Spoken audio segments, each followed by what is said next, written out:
대한민국 헌법이 항상 옳았던 것은 아닙니다. 우리 헌법이 부끄럽게도 독재 정권을 수단화 합리화하는 데 악용되기도 했습니다. 발췌개헌, 사사 오입 개헌, 그리고 독재자의 영구 집권을 꿈꾸게 했던 유신헌법, 그리고 국보위를 정당화시킬 수 있었던 오공의 헌법 등이 그러했습니다. 그러나 지금의 헌법은 이러한 부족한 헌법과 달리 국민들의 87년 6월 민주화 항쟁으로 피로써 쓰고 정립한 자랑스러운 대한민국 헌법입니다. 6월 민주화 항쟁을 통해서 우리는 대통령 직선제를 쟁취할 수 있었고, 그리고 국정감사가 부활했고, 바로 이곳 헌법재판소가 탄생할 수 있었습니다. 대한민국은 법치국가이고 모든 법의 으뜸은 헌법입니다. 국민 각자 개개인이 의견과 주장이 다를 때 대한민국은 이 방향으로 가라라고 정해놓은 대국민 합의 문서가 바로 헌법입니다. 저는 비법조인이지만 대한민국 헌법을 사랑합니다. 헌법도 100번 이상 읽었고 한 조항 한 조항에 담긴 헌법의 뜻을 가슴 깊이 새기고 있습니다. 대한민국의 헌법을 한마디로 정리하기는 어렵지만 가장 중요한 것은 국민의 기본권 보장, 삼권 분립, 그리고 인권 옹호 등 헌법 정신 내세우는 앞머리의 정신이라 생각합니다. 그러해서 헌법에 적시된 순서도 헌법 전문, 총강, 국민의 권리와 의무, 국회, 행정부, 법원 순서로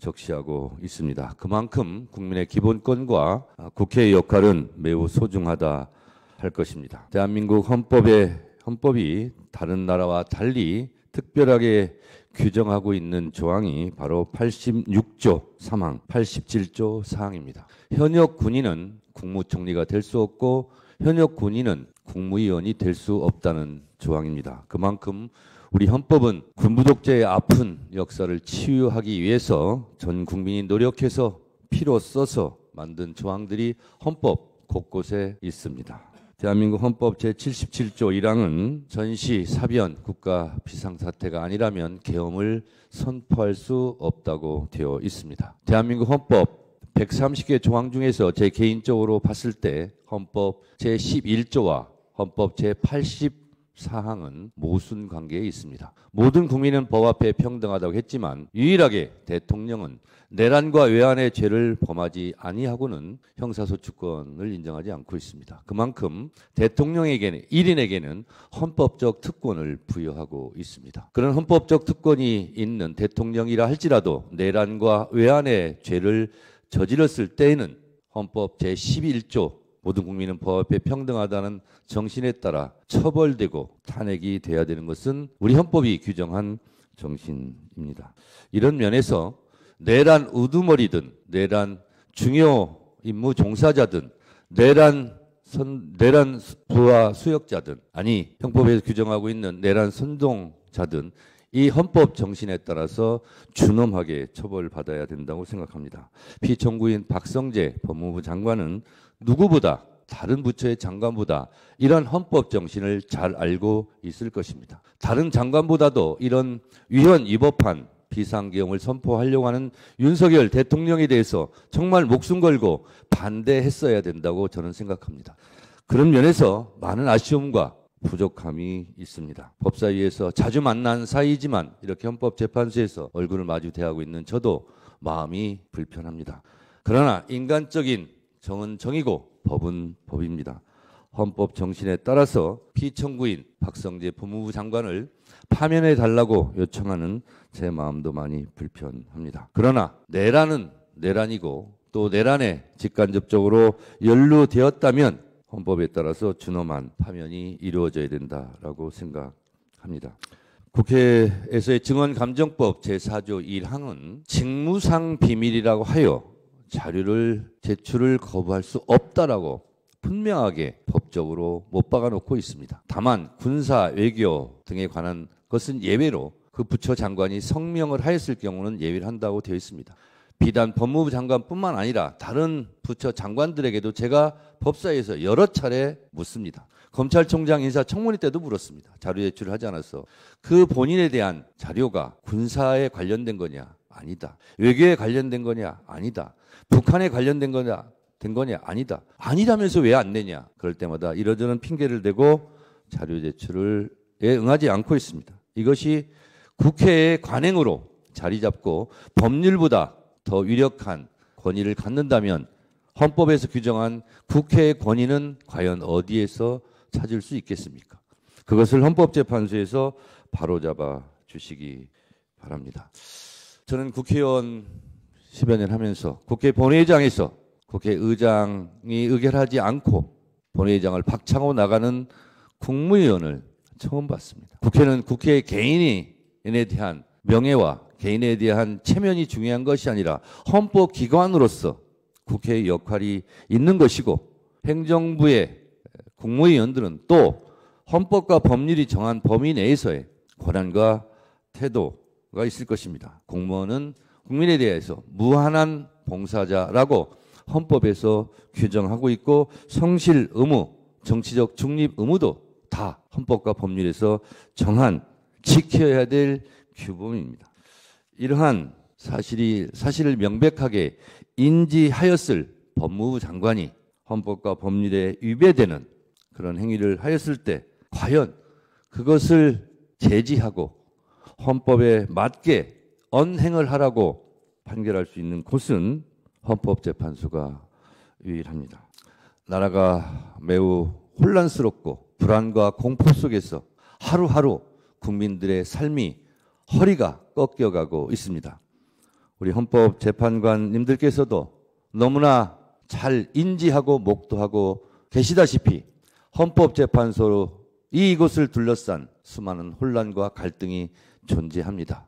그것이 눈에 보이는 헌법재판소를 둘러싼 갈등만이 있겠습니까? 지금 대한민국 곳곳에서 전 국민이 대통령 윤석열의 내란 사태로 그 이후로 너무나 심한 고통과 스트레스를 받고 있는 것을 너무나 잘 알고 계실 겁니다. 사실 오늘 법무부 장관 박성재 피청구인에 대한 탄핵 심판이지만 온 국민은 내란 우두머리 피의자 윤석열 대통령에 대한 탄핵 심판 선고일이 언제일지 그것이 가장 큰 관심사일 것입니다. 피청구인 박성재 법무부 장관에 대한 파면을 포함해서 대한민국을 구한다는 국의 심정으로 헌법재판소 재판관님들께서 대한민국 국민들을 어여삐 여기셔서 하루라도 빨리 대통령에 대한 탄핵 선고기일을 지정해 주실 것을 주제와 관련 없지만 제가 간곡하게 요청드리고 호소드립니다. 대한민국 국민들이 너무 힘듭니다. 재판관님들께서도 그 중압감과 고통에 괴로우시겠지만 더 큰 고통을 안고 하루하루 힘들게 살아가는 국민들을 위해서라도 법무부 장관을 포함한 윤석열 대통령에 대한 탄핵 심판도 서둘러 주실 것을 국민의 한 사람으로서 간곡하게 부탁드립니다. 고맙습니다. 예, 피청구인 법무부 장관 박성재입니다. 우선 피청구인에게 진술할 기회를 주신 재판관님께 감사의 말씀을 드리며 평소 나름 모범적으로 공직생활을 해왔다고 자부하고 있었는데 이 탄핵 심판정에 서게 된 것을 대단히 안타깝게 생각합니다. 무릇 탄핵은 국가에게는 그 소추 의결 자체로 고위 공직자의 직무가 정지되고 대행체제로 운영될 수밖에 없어 국정 공백 내지 정부 기능의 장애를 초래하게 되고 공직자 개인에게는 소추가 결의되었다는 사실 자체로 불명예스럽고 나아가 그 소추가 인용되면 그 직에서 파면되는 결과 외에도 연금 등 여러 가지 권리에 엄청난 불이익이 따르게 됩니다. 이러한 중대한 의미를 가지는 만큼 국회의 탄핵 소추는 충실한 조사와 증거 수집 절차로 신중하고 엄정하게 이루어져야 합니다. 우리나라 탄핵 심판 제도는 사법 절차나 징계 절차에 의한 처벌, 징계가 곤란한 사람들에 대한 보충, 보완적 제도로 알고 있습니다. 그리고 정치적 심판이 아니라 규범적 심판 절차를 취하고 있는 것으로 압니다. 그러므로 소추 및 심판 절차에서는 증거에 근거한 판단을 하여야 합니다. 우리 헌법재판소도 그러한 입장을 취하고 있는 것으로 알고 있습니다. 그러므로 국회 역시 증거로 입증 가능한 탄핵 사유에 대하여 소추 의결이 이루어져야 합니다. 그러나 본건 탄핵 소추 의결에 있어서 국회는 사실 확인을 위한 그 어떠한 조치도 하지 아니하였습니다. 오늘 여기서 소추 의결한 지 100일이 되었는데 그 소추 사유 중 하나인 장시호 관련 자료 미제출과 관련해서 국회의원들께서 그 자료를 받았는지 여부를 확인 이제 하겠다고 합니다. 즉 본인에 대한 국회의 탄핵 소추는 국회 차원의 별도의 조사나 증거 수집 절차 없이 비상계엄이 내란이며 침묵은 공모라는 궤변을 주된 탄핵 사유로 삼았고 구체적인 헌법, 법률 위반 행위조차 제대로 특정하지 않은 채 소위 카드라식 의혹 제기에 불과한 언론 기사들을 증거로 첨부하였을 뿐입니다. 소추 당시 탄핵 사유를 입증할 구체적 증거는 없었으며 현재까지도 없습니다. 이렇듯 탄핵 사유를 뒷받침할 만한 아무런 증거가 없음에도 국회법에서 정한 조사 절차마저 생략한 채 이루어진 이 건 탄핵 소추는 소추 절차 자체가 국회법에 위반한 것으로 보아야 합니다. 만약 국회 측이 국회법에 규정된 탄핵 소추를 위한 조사 절차는 임의 규정이고 재량 사항이므로 관련 절차를 거치지 않아도 되고 탄핵 소추권은 국회의 권한이므로 증거 없이도 소추 가능하다고 주장한다면 이는 이제껏 검찰의 처분이나 정부의 재량 행위에 대해서 권한 남용이라며 문제를 삼아온 국회의 입장과 사뭇 다르다고 할 것입니다. 바로 내로남불입니다. 헌법재판소는 그러한 국회의 주장을 배척해야 합니다. 그렇게 하지 않으면 향후에도 아무런 증거도 없이 탄핵 소추권 행사를 남용하는 이를 조장하는 결과를 초래할 것입니다. 국회의 졸속 탄핵 사추는 탄핵 인용 즉 파면을 목적으로 하는 것이 아니라 오로지 고위공직자의 직무정지 이를 통한 국정공백 내지 마비를 초래하기 위한 의도로 제기된 것으로 볼 수밖에 없습니다. 이는 명백한 탄핵 소추권의 남용으로 각하되어야 합니다. 탄핵 소추권이 국회의 권한이라고 다수당의 의도대로 다수결에 의하여 탄핵 소추권을 남발하는 것은 다수결의 원칙을 악용한 다수의 전제정치이자 다수의 폭정입니다. 다수에 의한 전제정치가 민주주의가 처할 최고의 위험이라고 많은 석학들이 경고하고 있습니다. 이에 저는 헌법재판소가 신속한 각하결정으로 이러한 국회의 폭정에 제동을 걸어주셔야 한다고 생각합니다. 그리하여 헌법재판소가 민주주의와 헌법 가치를 수호하여 줄 것으로 기대하였습니다. 그러나 안타깝게도 그렇게 되지 않았습니다. 2024년 12월 12일 국회의 탄핵 소추 의결로 법무부 장관의 직무는 바로 정지되었고 1회 변론 기일까지 거의 100일이 흘렀습니다. 헌법재판소에서 절차가 지연되는 동안 국회는 자신들이 의도한 탄핵 소추의 목적을 이미 달성하였는지도 모르겠습니다. 청구인 측에 묻고 싶습니다. 정녕 본건 탄핵 소추 의결서에 법무부 장관을 파면시킬 만한 내용이 들어있다고 생각하십니까? 정말 그렇게 생각하고 본건 탄핵 소추를 의결한 것이 맞습니까? 본건 탄핵 청구는 내용 자체로 헌법 및 법률 위반 행위라는 탄핵 사유를 구비하지 못하였을 뿐만 아니라 증거법상으로도 객관적 증거라고 볼 수 없는 의혹 제기성 언론 보도만으로 그리고 의원들의 일방적인 주장이 담긴 회의록만으로 증거 없이 탄핵 소추를 진행하였습니다. 즉 사실 인정을 위하여 심리의 대상이 될 만한 증거는 애당초 제출하지 못하고 있습니다. 청구인 측이 탄핵 사유로 내세우고 있는 비상계엄을 통한 내란 공모 및 동조이즘은 대통령의 비상계엄 선포가 바로 내란 행위이며 법무부 장관으로서 이를 저지 못한 것이 바로 내란의 공모라는 내란 동조, 공모라는 논리의 비약에서 출발하였습니다. 그러나 헌법에서 예정하고 있는 비상계엄의 선포가 바로 내란 행위라는 것은 법리적으로도 있을 수 없는 궤변이고 관련자들의 국회에서의 정언 그리고 검경 수사 과정에서 제가 공모, 동조했다는 사실을 인정할 증거가 없음이 이미 밝혀졌습니다. 그리고 언론 보도를 근거로 한 2024년 12월 4일자 안가 비상계엄 모의와 동부구치소 구금시설 마련 지시 역시 같은 과정을 통해 전혀 사실이 아님이 이미 확인되었습니다. 특히 동부구치소 관련은 해당 언론이 오보라며 정정보도까지 하였습니다. 청구인 측은 제가 정치적 중립을 지키지 못했다는 황당한 주장도 하는데 도대체 제가 어떤 행위로 누구 편을 들었다는 말입니까? 또한 저는 정당한 사유 없이 국회의 자료 제출 요구를 거부한 사실도 국회를 경시한 사실도 없습니다. 관련 법률과 법원 판례에 따라 국회에 자료를 성실히 제출하였고 또 필요한 설명도 다 해드렸습니다. 제출하지 못하는 경우에도 우리 직원들이 직접 찾아가서 설명도 하기도 하였습니다. 제안 설명을 하는 국무위원에게 소리치고 삿대질하는 국회의원을 쳐다보았다는 것이 국회의 경시 태도입니까? 제안 설명이 끝나고 더 이상 질의를 할 수 없는 상황인